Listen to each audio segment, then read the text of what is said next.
फूल। तो ए गिरोहे जिन्नो इंस, तुम अपने परवरदिगार की कौन कौन सी नेमत को झुटलाओगे?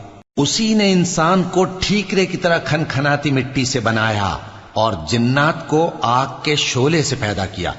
तो तुम अपने परवरदिगार की कौन कौन सी नेमत को झुटलाओगे? वही दोनों मशरिकों और दोनों मगरिबों का मालिक है। तो तुम अपने परवरदिगार की कौन कौन सी नेमत को झुटलाओगे? उसी ने दो दरिया रवां किए जो आपस में मिलते हैं, मगर दोनों में एक आड़ है कि उससे तजावुज नहीं कर सकते। तो तुम अपने परवरदिगार की कौन कौन सी नेमत को झुटलाओगे? उन दोनों दरियाओं से मोती और मूंगे निकलते हैं। तो तुम अपने परवरदिगार की कौन कौन सी नेमत को झुटलाओगे? और जहाज भी उसी के हैं जो समंदर में पहाड़ों की तरह ऊंचे खड़े होते हैं। तो तुम अपने परवरदिगार की कौन कौन सी नेमत को झुटलाओगे? जो मखलूक